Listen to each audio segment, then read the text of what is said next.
Bonjour, bienvenue sur l'astrolam.com. Aujourd'hui, je vous propose d'étudier une partie qui est devenue un classique, une partie jouée entre Efim Geller et Vassili Smyslov en 1956, et qui va être le prétexte pour nous pour regarder la méthode pour lutter contre la paire de fous. Alors, Geller, un des meilleurs joueurs de l'époque, ouvre avec D4, cavalier F6, C4, E6, cavalier C3 et fou B4. Nous entrons dans la défense nimzo-indienne, une défense avec des plans bien établis pour chaque camp, comme on va le voir dans peu de temps. A3, chassant le fou. Fou prend C3, qui détériore la structure de pion des blancs, et B prend C3. Alors dans cette position, qui est déjà complètement asymétrique, les deux camps ont des plans bien différents. Les blancs de leur côté ont la paire de fous, et un centre de pions très fort, avec les pions E et F qui vont se joindre aux trois pions déjà développés au centre, tandis que les noirs de l'autre côté n'ont aucune faiblesse de structure, contrairement aux blancs avec les pions doublés en C, et la paire de cavaliers, ce qui fait que de leur côté, ils font le pari de pouvoir fermer la position, et ensuite d'établir un jeu de cavalier plus fort que celui des fous blancs. C5, on vient tout de suite fixer les pions faibles des blancs. E3, B6, cavalier E2, cavalier C6. Alors maintenant, on aurait peut-être été tenté de jouer le pion en D5, mais ça ferme la position. Et après cavalier A5, le cavalier se retrouve idéalement placé pour taper sur la faiblesse en C4. Cavalier G3, petit roc, fou D3, et fou A6, un coup assez rare, souvent on met le fou plutôt en fianchetto, mais ici le fou est très actif puisqu'il tape encore une fois sur le pion faible des blancs. E4, Geller ne reste pas inactif dans ce genre de position, c'est très important, surtout avec l'enjeu de la partie, puisque c'est une partie qui va décider qui va jouer le titre mondial l'année suivante.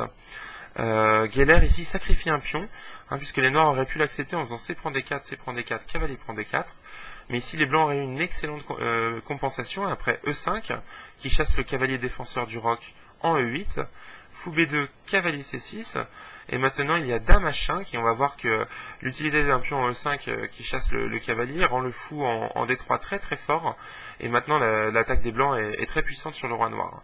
Voilà pourquoi ici Smyslov a sagement reculé le cavalier en E8, avec l'idée de plus tard utiliser le pion F pour détruire un peu le centre des blancs, tout en recyclant le cavalier en D6 pour taper sur la faiblesse des blancs en C4.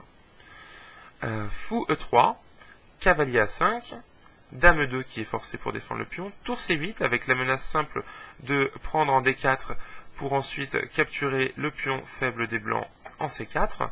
Et maintenant, Geller a joué D5, un coup qui ferme le centre, à mon avis il l'a joué à contre-cœur. Alors, ici, le coup logique serait sûrement cavalier D6. Mais Smyslov joue d'abord un coup de défense très important.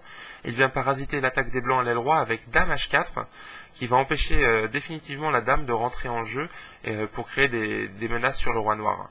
À la place, en fait, si on avait joué tout de suite cavalier D6, eh bien, il y avait des soucis après E5, qui ouvre la diagonale du fou vers H7, et qui force le cavalier à prendre en C4. Et maintenant, le cavalier est cloué sur le fou en A6. Donc les blancs lancent une attaque avec dame H5, et on est obligé de jouer le pion en G6 et d'affaiblir les cases noires, puisque si on joue H6, on se prend le sacrifice thématique fou prend H6, et l'attaque des blancs est vraiment trop dangereuse. Et après G6, on joue simplement dame H6, avec l'idée de jouer H4, H5 et de sacrifier en G6 pour mater le roi noir. Et maintenant, si les noirs essaient de se libérer en prenant en E3, eh bien ils perdent sur le coup vraiment très très fort cavalier H5 qui menace dame G7 mat, et on ne peut prendre le cavalier sinon il y a mat en H7 grâce au fou en D3.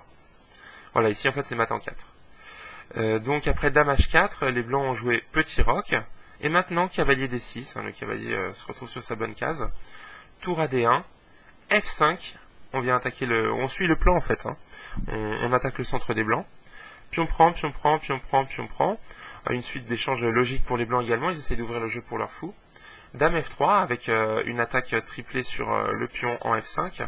Et là, Smyslov résiste à l'idée de gagner une pièce avec F4, puisqu'en fait c'était un piège. Après F4, il y a dame D5 qui attaque à la fois le cavalier en D6 et le roi en G8, forçant cavalier F7. Et maintenant, après cavalier F5 qui attaque la dame, ce sont les blancs qui passent à l'attaque avec leur fou, leur dame et leur cavalier. Voilà pourquoi après dame F3, Smyslov a trouvé l'excellent coup fou B7. On ne se jette pas sur le pion C4, de toute façon les faiblesses des blancs à l'aile dame ne sont pas prêtes de bouger, ce sont des faiblesses statiques, donc on a tout le temps de les prendre plus tard en finale. Fou B7 donc, dame F4, attaquant la dame et le cavalier, dame F6, fou B1 avec maintenant une double attaque sur le cavalier en D6, et cavalier E4. Alors ici, Geller a décidé de faire rentrer la tour en D7, quelque chose qui paraît très logique. S'il avait préféré prendre en E4 le cavalier, il se retrouvait dans une finale perdante. Après F prend E4, Dame prend, tour D7, tour F7, tour FD1, fou C6. Et maintenant, la tour est chassée de la 7e rangée. Par exemple, après tour D8 échec, on prend. Et après tour F8, tour D6, on joue tour F6. Tour D1, et maintenant on va voir que le pion en E4 bloque complètement le mauvais fou en B1, et cette pression n'est pas prête de partir à cause des 3 pièces qui contrôlent la case F3. Il ne reste plus qu'à jouer roi F7, H6 pour empêcher fou G5 et roi E7, et la finale des noirs est complètement gagnante. Voilà pourquoi dans la partie il a préféré jouer tour D7, mais malheureusement après Dame C6 et l'élaboration d'une batterie très dangereuse braquée sur la faiblesse en G2, les blancs n'ont rien d'autre à faire que de sacrifier la qualité en B7, puisque maintenant s'ils jouent tour FD1, on joue simplement cavalier C3 avec une menace sur la tour tout en menaçant mat en G2. Voilà pourquoi donc Geller à contre-cœur a joué tour prend B7, c'est le seul coup pour rester dans la partie. Et après Dame prend B7 et cavalier prend F5 qui regagne un pion. Smyslov a joué tour CE8, regroupant ses pièces sur les colonnes. Ensuite Dame G4, roi H8, cavalier G3, le cavalier est trop gênant pour le fou en B1. Cavalier prend G3 et H prend G3.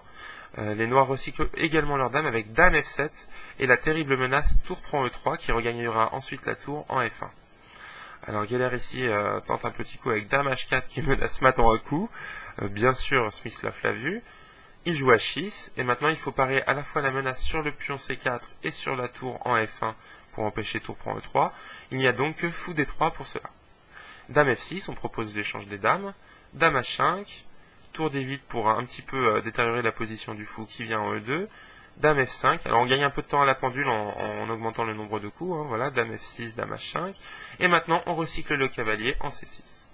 G4, alors ça c'est la dernière carte des blancs, ils espèrent lancer une attaque sur le roi noir en poussant le pion en G5. Dame F7, Dame H4 et cavalier E7, le cavalier arrive à la rescousse. Alors maintenant si on pousse le pion G, il y a cavalier en F5 qui échangera le fou sur une fourchette. Donc Dame H3 d'abord, cavalier G6, Dame H2 et cavalier F4. Le cavalier est arrivé sur une excellente position où il attaque le fou en F3 et bloque complètement l'attaque du fou en E3. Fou F3, et maintenant seulement on commence à cueillir les fruits de notre stratégie qui était gagnante avec les noirs en prenant le pion en C4 et en gardant en plus deux pions faibles en C3 et A3. G5, ça y est, l'attaque démarre, l'attaque des blancs. Et tour D6, un excellent coup de défense, puisque maintenant l'attaque est morte. Si on joue G prend H6, il y a tour prend H6 qui attaque la dame, Dame G3, et mat en deux coups maintenant, avec l'excellent encore Dame prend F1, qui force le roi à venir en F1, et se faire mater avec le thème du mat du couloir, avec tour H1, échec. Donc sur tour D6, les blancs ont préféré jouer tour C1, mais c'est déjà un aveu d'impuissance. Tour G6 qui menace tour prend G5 simplement. G prend H6, tour prend H6, Dame G3. Et là, Smyslov termine la partie avec un excellent coup tactique. Mettez pause si vous voulez essayer de le trouver, sinon je le donne tout de suite. Dame E4. Dame E4 qui sacrifie la dame, et en fait la dame n'est pas prenable. Et en même temps, qui menace Dame H7 avec la terrible menace tour H1 comme on l'a déjà vu. Alors ici, si on fait fou prend E4, il y a cavalier E2 échec, et les blancs vont tout perdre sur échec. Roi F1, cavalier prend G3. On ne peut plus revenir en G1, sinon il y a mat avec tour H1. Roi E1, tour H1 échec. Roi D2, cavalier prend E4 échec. Roi C2, tour prend C1. Roi prend C1, cavalier prend F2. Et les noirs émergent avec simplement une tour et un pion de plus.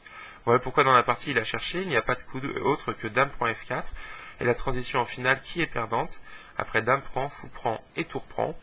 Je vous épargne les derniers coups de la partie, puisque Geller a continué encore quelques coups avec une inertie, puisque en fait là c'est terminé, la qualité de plus va prévaloir, la tour va pouvoir se balader en A3 et en A4 et grappiller les derniers pions blancs qui sont faibles. Voilà, donc une partie exemplaire sur la manière de lutter contre la paire de fous. J'espère que cela aura été instructif pour vous. À bientôt sur l'Estrelin.com.